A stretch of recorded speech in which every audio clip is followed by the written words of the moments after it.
Hello everyone, welcome back to my channel that is crucial English with Akash. Channel पर आपका हार्दिक अभिनंदन है।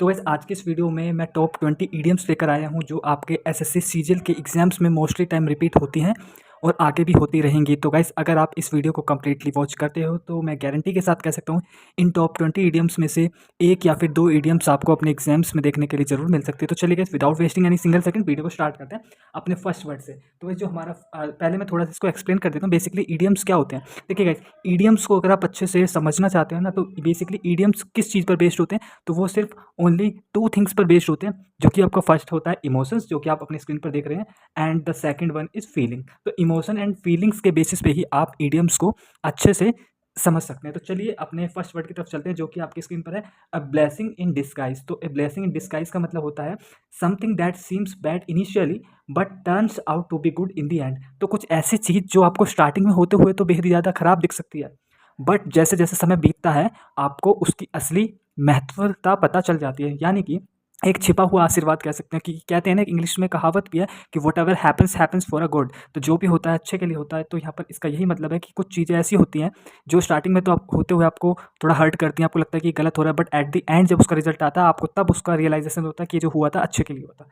अब अपने सेकंड वर्ड पे चलते हैं, that is cut to the point, sorry, cut to the quick. तो guys, cut to the quick का मतलब होता है टू डीपली हर्ट और ऑफेंड समवन। जब कोई डीपली हर्ट हो जाता है, जब किसी को डीपली हर्ट किया जाता है, तो उसको ईडियम्स में क्या कहा जाता है, कट टू द क्विक। ठीक है, कट टू द क्विक। और एक और इसका सिमिलर होता है, वो होता है कट टू द चेस। तो कट टू द चेस का मतलब होता है to come on main topic. तो अपने टॉपिक पे आना, मतलब कि किसी और चीज़ के बारे में ना बात कर कर उन्हें टॉपिक पर ही बात करना, उसको कट टू द चेस कहा जाता है। और जो अपना सेकंड वर्ड था, that is cut to the quick, इसका मतलब है टू डीपली हार्ट और ऑफेंड समवन। किसी को डीपली हर्ट कर देना ही कट टू द क्विक का मतलब होता है। ठीक है, now come to the third word, that is fish out of water. तो फिश आउट ऑफ वाटर का मतलब होता है फीलिंग अनकंफर्टेबल। इसको आप इस तरीके से भी याद कर सकते हैं, जो फिश होती है उसको पानी से बाहर निकाला जाता है तो वो तड़पती है, मतलब कि डिस्कम्फर्ट फील करती है, उसको कंफर्ट फील नहीं होता, क्योंकि मछली जो होती है, फिश जो होती है, उसका जो लाइफ है बेसिकली वो वाटर पर ही बेसिस है। जब तक उसको पानी मिलेगा वो जीवित रहेगी, otherwise it will be dead.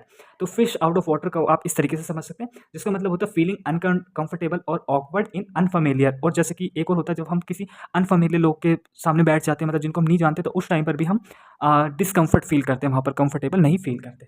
अब आ जाते हैं अपने नेक्स्ट वर्ड पे, that is have one's heart set on.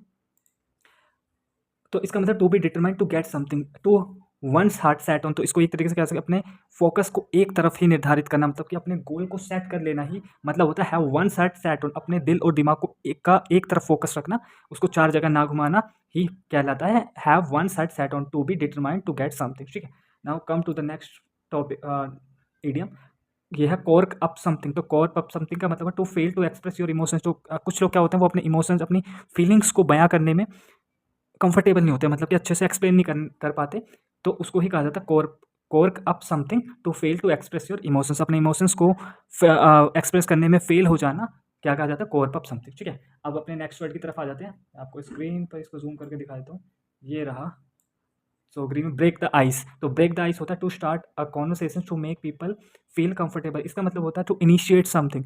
जब तक आप किसी चीज़ को करने की स्टार्टिंग ही नहीं करोगे, आप एक निर्धारित परिणाम तक पहुंच ही नहीं सकते। ठीक है, तो आपको कुछ अगर करना है तो आपको इनिशिएटिव तो लेना ही पड़ेगा। तो इसी का मतलब होता है पहल करना। बेसिकली ब्रेक द आइस का मतलब होता है पहल करना, किसी चीज़ को इनिशिएट करना, इनिशिएटिव करना। तो to start a conversation to make feel comfortable. For example मैं कहता हूँ, अगर दो लोग की लड़ाई हो जाती है तो उसमें से अगर दोनों ही बात नहीं करेंगे एक दूसरे से तो बात तो होगी नहीं। बट ब्रेक द आइस का मतलब होता है तो कि उसमें से उन दोनों लोगों में से एक को पहले पहल करनी ही होगी, देन सेकंड पर्सन भी बात करेगा। अगर दोनों नहीं करेंगे तो कुछ परिणाम निकलेगा ही नहीं। तो इसका मतलब टू इनिशिएट समथिंग। ठीक है, अब अपना next word that is burn the midnight oil. तो बर्न द मिडनाइट ऑयल, ये बेहद ज़्यादा इंपॉर्टेंट क्वेश्चन है guys. Each and every time ये पूछ ही लिया जाता है, चाहे सीजीएल का एग्जाम्स हो, एमटीएस का हो, सीएचएसएल का हो, सारे एग्जाम्स में देखने को बार बार मिलता है। बर्न द मिडनाइट ऑयल का मतलब होता है टू हार्ड वर्क, मतलब कि बहुत ज़्यादा मेहनत करना, वरना मिडनाइट। और इसको आप इस तरीके से कह सकते हो कि मिडनाइट क्या होती है, रात तक मतलब पढ़ना, एक एक दो दो बजे तक। To work late late into the night, किसी भी काम को लेट तक करना, रात को एक एक दो दो बजे तक जब का, मतलब कि बहुत ज़्यादा मेहनत की जा रही है। तो इसका मतलब है तो वरना मिडनाइट। और ठीक है, अब अपने नेक्स्ट वर्ड पे आ जाते हैं, जो कि आपकी स्क्रीन पर ये रहा, hit the nail on the head. तो hit the nail on the head का मतलब होता है to be exactly right about something. When your opinion is exactly right about something, so it means hit the nail on the head. ठीक है, तो hit the nail on the head का मतलब होता है when you are exactly right about something. जब आप किसी चीज़ को लेकर 100% राइट होते हो तो उसी का मतलब होता है hit the nail on the head, ठीक है। अब अपने नेक्स्ट वर्ड पे आते हैं, that is in a nutshell. It in a nutshell का मतलब होता है टू समराइज समथिंग ब्रीफली, किसी स्टोरी को, किसी कहानी को, ठीक है, शॉर्ट वे में एक्सप्रेस करना, किसी बात को भेज देता शॉर्ट वे में एक्सप्रेस करना, क्या कहलाता है, इन अ नट शेल। तो नट शेल का मतलब ही होता है इन अ नट शेल। नट क्या होता है, देखिए इसको आप इस तरीके से याद करते हैं, नट क्या होता है, एक नट होता है जो लगाया जाता है, वो छोटा सा होता है। तो इसका मतलब क्या होता है, किसी चीज़ को समराइज करना, किसी चीज़ को छोटा करके बयां करना। तो in a nutshell, to summarise something briefly, किसी चीज़ को छोटा करके बताना, इन अ नटशेल कहलाता है। अब अपना जो नेक्स्ट वर्ड है that is kill two birds with one stone. यह कहावत आपने सुनी होगी कि एक तीर से दो निशाने। तो इसी का मतलब है kill two birds with one stone, एक पत्थर से दो बर्ड्स को मारना, मतलब कि एक तीर से दो निशाने। तो इसी का मतलब है kill two birds with one stone, to achieve two things in one action, एक एक्शन में दो चीज़ें अचीव कर लेना ही आपका kill two birds with one stone कहलाता है। अब जो अपना नेक्स्ट वर्ड है that is let the cat out of the bag. Let the cat out of the bag, तो यहाँ पर बिल्ली की बात नहीं हो रही है। देखिए जो इडियम्स होते हैं ना वो बेसिकली फीलिंग्स एंड इमोशंस पे बेसिस होते हैं। आपको डीपली उसको फील करना होगा। जब तक आप अगर फील ही नहीं करोगे तो आपको तो ये लगे let the cat out of the bag, बिल्ली को बैग से बाहर आने दो। तो इसका मतलब क्या कि ये तो कुछ सिमिलर नहीं हो, आपको थोड़ा सा इमोशंस फील करने होंगे। इसका कहने का क्या मतलब, let the cat out of the bag मतलब टू रिवील अ सीक्रेट। एक सीक्रेट कब वो होता है, जब वो किसी के मन से बाहर आता है बेसिकली। तो मन यहाँ पर बैग हो गया और जो सीक्रेट बाहर आ रहा है वो कैट का काम कर रहा है, ठीक है। तो इसी का मतलब let the cat out of the bag का मतलब होता है to reveal a secret.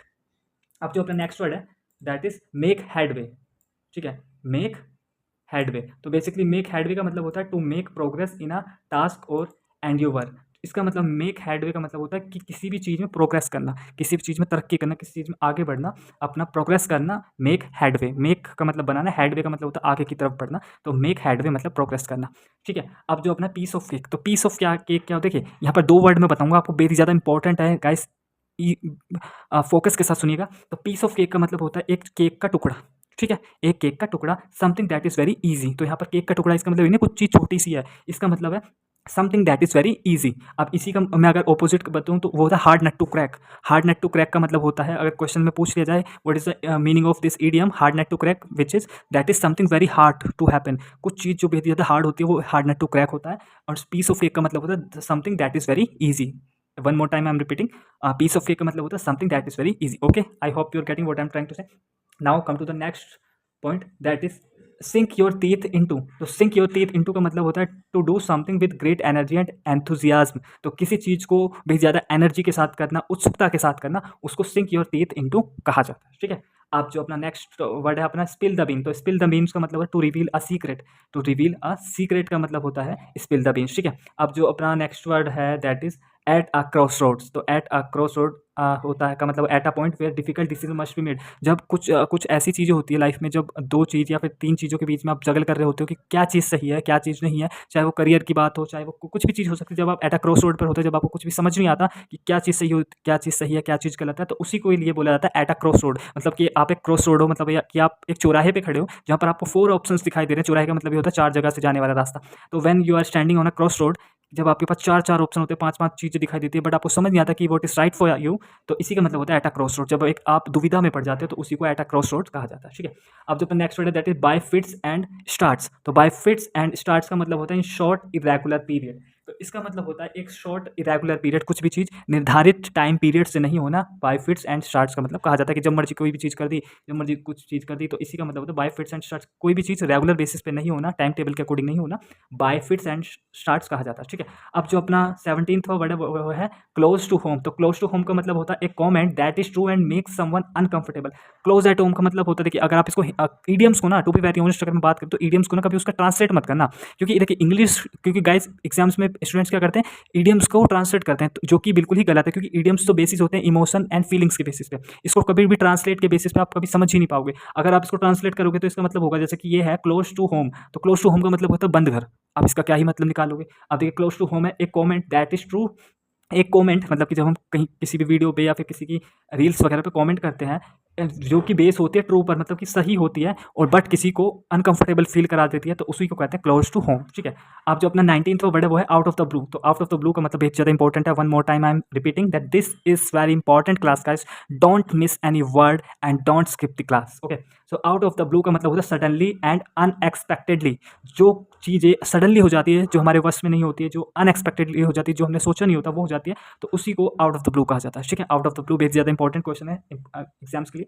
Now come to the last question which is also very important, that is stick to your guns. तो स्टिक टू योर गन्स का मतलब होता है to maintain your position और ओपिनियन। अपनी ओपिनियन को या फिर अपनी सिचुएशन को या फिर अपनी पोजीशन को एक जगह मेंटेन करके रखना, बरकरार रखना अपनी सेम सिचुएशन को, उसी को स्टिक टू योर गन्स कहा जाता है।